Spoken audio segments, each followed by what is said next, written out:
بسم الله الرحمن الرحيم بسم اللہ الرحمن الرحیم۔ السلام علیکم ورحمۃ اللہ وبرکاتہ۔ پوری دنیا کرونا وائرس کی وجہ سے شدید خوف و ہراس میں مبتلا ہے۔ لاک ڈاؤن کی وجہ سے شدید اذیت کا شکار ہے۔ کروڑوں لوگ بے روزگار ہو چکے ہیں، ہزاروں کمپنیز بند ہو چکی ہیں۔ کسی کو کچھ سمجھ میں نہیں آ رہا کہ اس مصیبت سے، اس اذیت سے چھٹکارا کیسے پایا جائے۔ مختلف باتیں کی جا رہی ہیں۔ کوئی کہہ رہا ہے کہ یہ اللہ کا عذاب ہے، تو کوئی کہہ رہا ہے کہ نہیں، یہ انسانوں کی سازش ہے۔ کوئی کسی پر الزام لگا رہا ہے تو کوئی کسی پر الزام لگا رہا ہے۔ ہر شخص اپنی اپنی توجیحات پیش کر رہے ہیں۔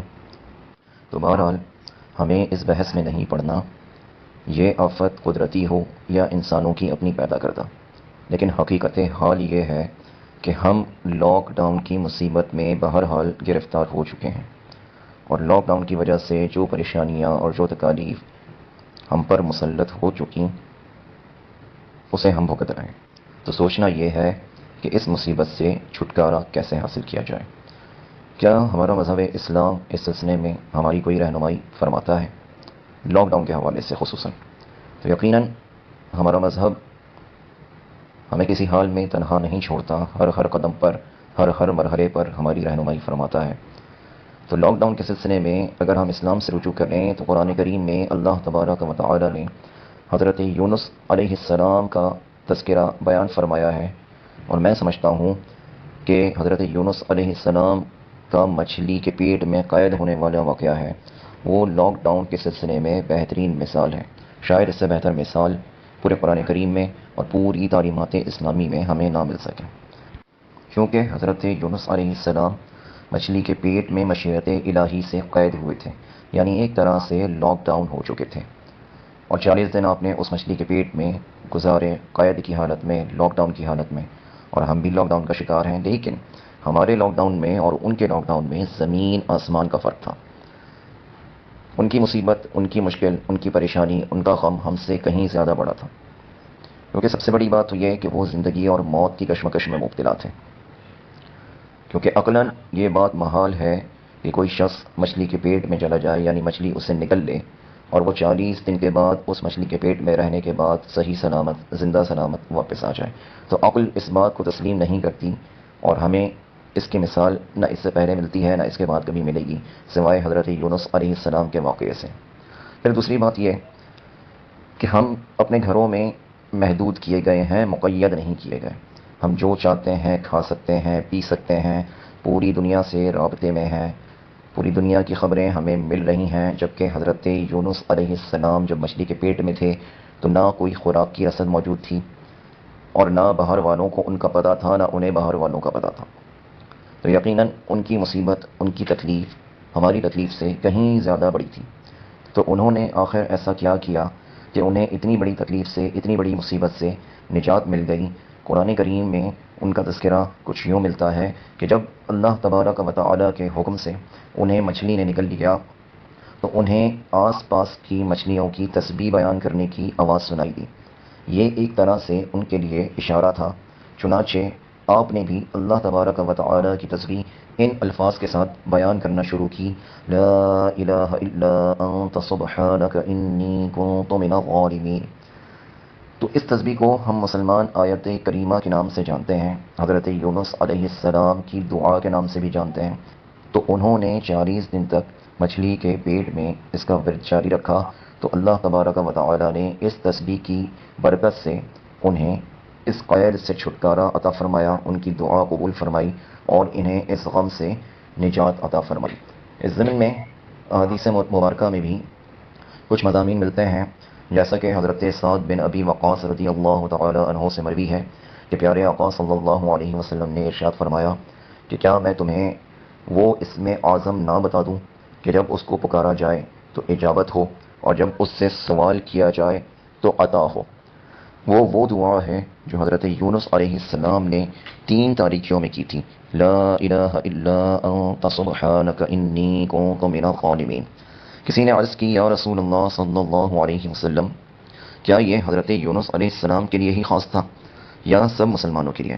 تو حضور علیہ السلام نے ارشاد فرمایا کہ کیا تو نے نہیں سنا کہ اللہ نے کیا فرمایا، فاستجبنا له ونجيناه من الغم وكذلك ننجي المؤمنين. بس ہم نے اس کی دعا قبول فرمائی اور اسے غم سے نجات دی اور یوں ہی نجات دیں گے مومنین کو.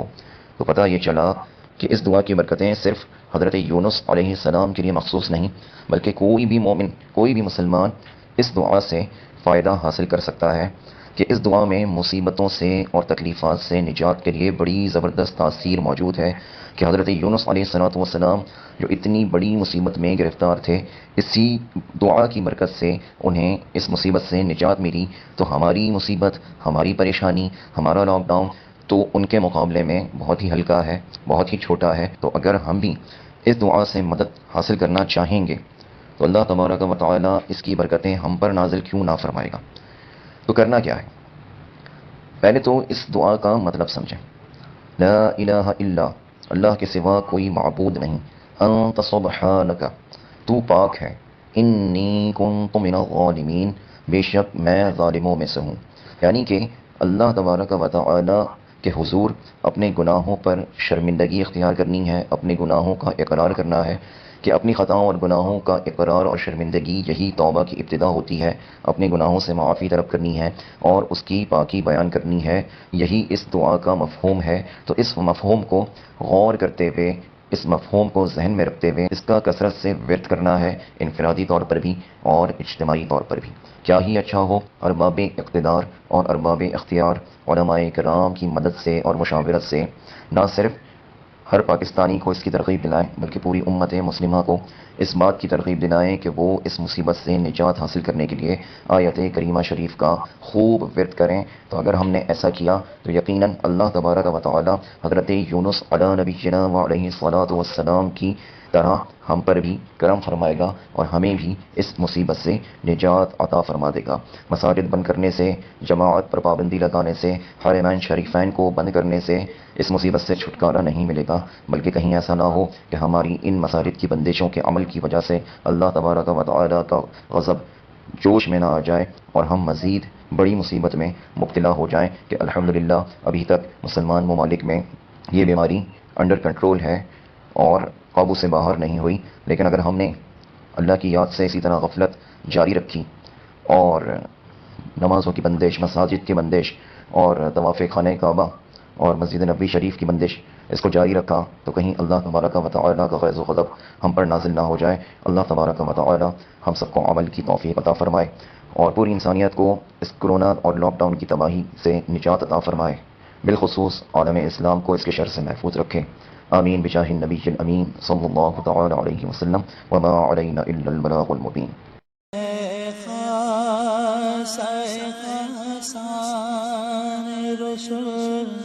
وقت دعا ہے امت پہ تیری آ کے عجب وقت پڑا ہے.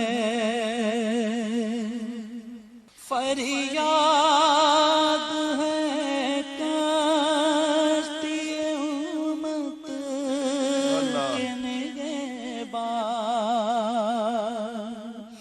فریاد ہے کشتی امت کے نگہباں.